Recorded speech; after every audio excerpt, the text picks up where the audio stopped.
How's it going, everybody? Welcome back to my channel. I'm Brad the DC Universe Geek, for those of you who are new here, and this is my series where I review each and every episode of the hit runaway CW television series Superman and Lois. Two warnings before we go forward. Number one is that my reviews are always loaded with spoilers because I just flat out suck at doing reviews and not spoiling the show or a movie at the same time. So that's your full warning. There will be spoilers if you want to keep moving forward.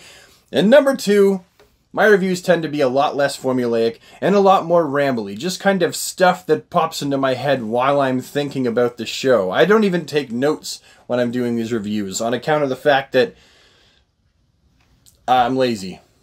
Now, I'm sure that there really is a way that you're supposed to review television shows and movies and stuff like that. I've just never taken the time to examine the proper formula for how to concoct and put together a coherent review of a TV show or a movie for an audience to then latch onto and become entertained and informed by. Thus, you get the rambling reviews. It is what it is. So episode 2, entitled Heritage, really brings things home. You can really see that they have settled in now ever since the pilot episode. The kids are beginning to go to school. Lois is now dealing with what it is to be a reporter at the Daily Planet who is off-site. Something that I didn't know at first. I thought that Clark and Lois had both just flat out lost their jobs at the Daily Planet. But I guess that wasn't the case. I guess Lois was still writing for them. I don't know how that works, because to be a star reporter at the Daily Planet means you've got to be in Metropolis catching all that fresh, clickbaitable news as it happens in the city. So how she was going to continue to be a Pulitzer Prize-winning reporter in the town of Smallville really beats the heck out of me.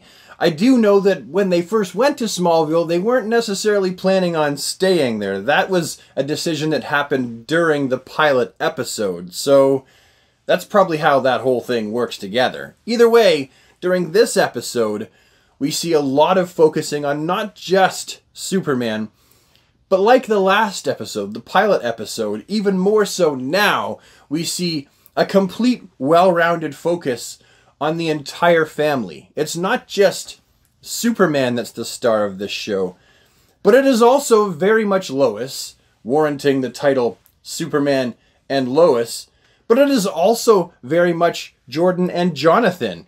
All four of the main characters really are given adequate screen time, and their stories are really all being told in a fashion that gives everybody enough time to develop all of their characters for us. Now, the thin gold lines that they're picking up with this story are one of brotherhood and what it is to be two super sons, or really at this point we have one son that is apparently to some extent a super son, and the other whose powers haven't began to manifest. That's if they're even going to manifest at all. That might be something that they continue throughout the entire show, that Jordan does have some extent of powers. He can store some amount of solar energy in his cells, and maybe Jonathan will never manifest any powers. That might be one of the dynamics of the show, and maybe they'll save that for next season, or the end of this season,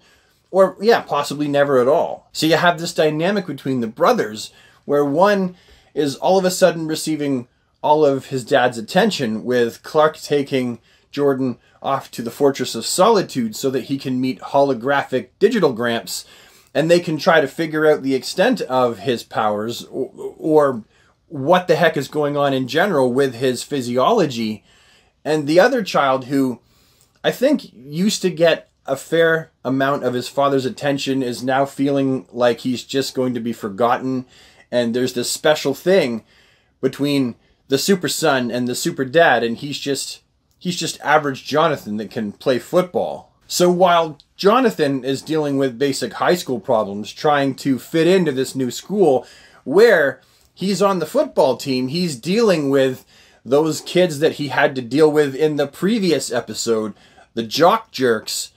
We have Jordan, who is trying to deal with the idea of, do I have powers? Am I going to be like Dad? Yay, I'm excited, I'm going to be like Dad, to finding out that, oh, wait a minute, yeah, maybe he won't be as super as you think or hope he would be, as he would hope he would be, as you would hope he would be, as we all would hope he would be. In other words, it turns out, at least as far as the second episode goes, that Jordan's cells are not capable of storing very much solar radiation because they're limited by his human DNA. The Kryptonian DNA can only go so far, but then the human DNA limits his Kryptonian powers. At this stage, I'm not counting anything out because A, that would be a great trick to have up their sleeve, that both the sons do end up with some level of powers that are usable, but at this point, he is unable to willfully, on command, reproduce the optic blast, his heat vision, that he did in the first episode. And so he's feeling pretty bummed that he, at this point, as far as he thinks, is just going to be an ordinary kid again. He's just, you know, a nobody.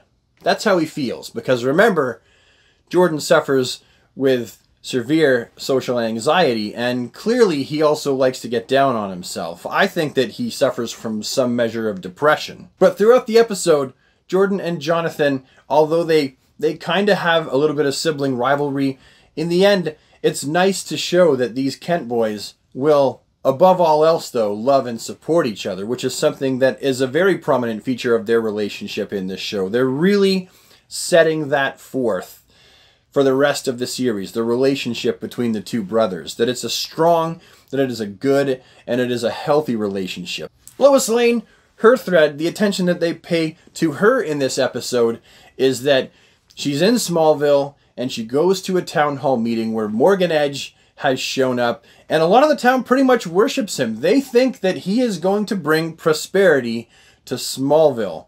And the reality is, Lois Lane, our intrepid reporter, who is very good at nosing around and digging into things, finds out that actually he doesn't have a good track record of actually bringing prosperity to the small towns that he shows up as their savior. In the end, the town ends up really no better than it was in the first place before he showed up. But remember, it's Morgan Edge that owns the Daily Planet now.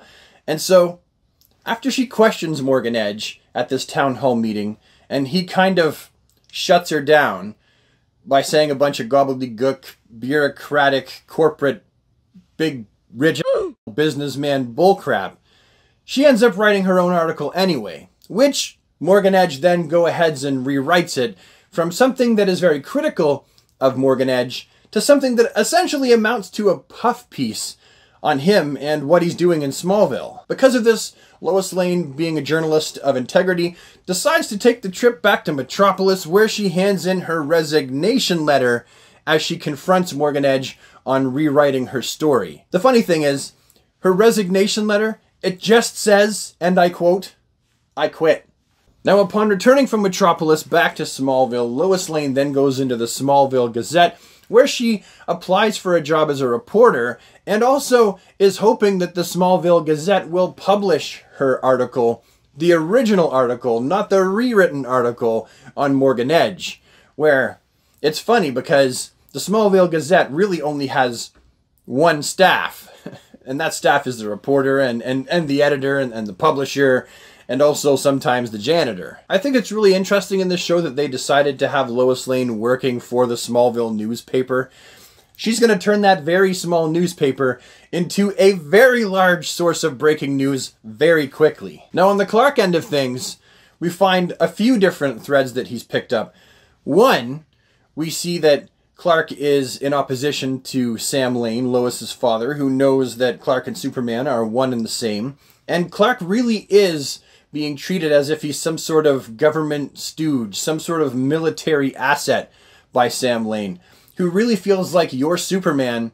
You don't have the chance for the idyllic lifestyle. There is no balance. You are Superman. So you just gotta kind of deal with it. He's adversely against the idea that Clark brought Lois and the entire family out to Smallville, especially since not only does he feel like that's going to be bad for Lois and her career, but also he's looking at John's football prospects.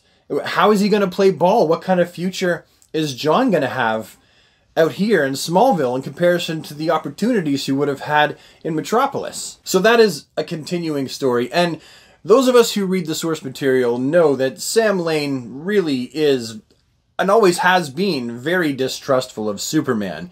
Not quite like Lex Luthor. Sam Lane is not a bad guy. He's not a villain.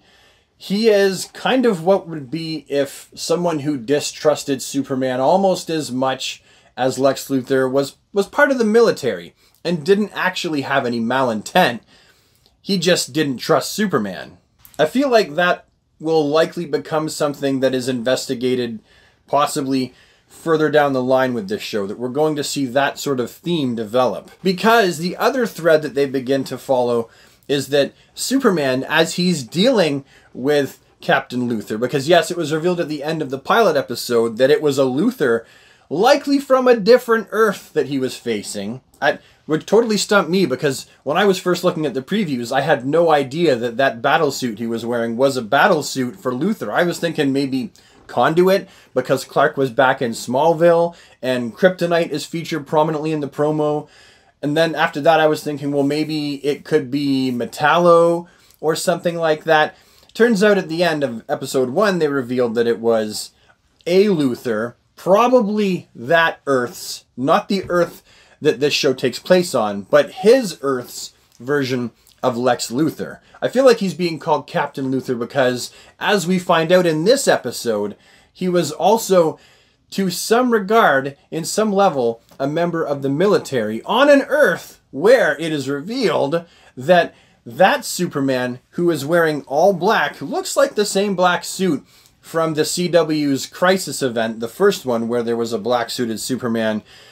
It's revealed that that black-suited Superman isn't right in the head. For some reason, he's gone evil, and you can actually see him close to the end there when we're getting the perspective of why this Earth's Lex Luthor is so adverse to Superman. You can actually see him just cutting in half members of the military, a platoon, with his heat vision. This is clearly an evil Superman that he has encountered in his world in the past. So this Luthor, this Captain Luthor, who is wearing battle armor, is on this Earth facing off against this Superman because he really believes that Clark is a Kryptonian threat to this Earth. Like, he's not evil yet, but he will be, so we have to stop him. And there's also a scene where Sam Lane and Luthor have a conversation, and that's actually where we find out why he is distrustful of the Superman of this Earth, and likely any Earth. He is distrustful of every Kal-El. But he gives Sam Lane this necklace that says hell when you hold it up one way, but actually when you turn it up the other way, it says 7734. That's like turning your calculator the other way around and writing boobies on the calculator. But you can see the gears going in Sam Lane's brain, where he thinks there may, in fact, possibly be some shred of truth to what this Luthor is saying. He's playing that card close to the chest whenever he speaks to Clark in this episode, because indeed he has a conversation with Clark shortly after. It seems like he's playing that card close to the chest. But the seeds of doubt have been sown in Sam Lane's mind, because at this point, Clark has been someone that he could control, or at least he feels he probably had some measure of control, because whenever he clicked the device that calls Supes, here he comes, like his own personal stooge bodyguard. Of course, that's not how Clark views it. Clark just views it as he's working with Sam / his father-in-law. They don't really have much of a father and son-in-law relationship, do they? I guess that just makes it easier in the end to believe that Sam may possibly turn against Superman in this show at some point. And I suppose my final word would be, I'm also really happy with the amount of money and time they put into the effects of this show. The visual effects for episode 2, where Superman is flying, and there's the fighting, there's the heat vision. I feel like they are fantastic. They are movie quality effects. So I really feel like the CW is just putting everything they have behind this Superman franchise. And honestly, if this ends up being the medium by which those of us who are Superman fans have a way to enjoy the Man of Steel and his mythology and all the supporting cast on a screen in general, I would rather it be a well-made, coherent TV show that lasts 15 episodes rather than a film which lasts 2 hours. I feel like there's more content and a better story that can be told in a television show, if not just for the simple fact that that's how we digest our comic books. One story over multiple issues. There's a thread that continues over usually a year-long story arc. So yeah, I'm stoked with it. If you haven't seen episode 2 of Superman and Lois, don't miss this one. It looks fantastic. I certainly have left actually quite a bit of meat on the bone. I've left entire things out. So if you haven't seen the show, but you have seen this review, there's still something there for you. If you're enjoying these videos, these Superman and Lois review videos, then come back next week because I'll also be reviewing episode 3. But that's all from me. Thank you so much for watching. I really appreciate you taking the time to do so. And I'll see you with the next one. Have a DC day, everybody. And take care.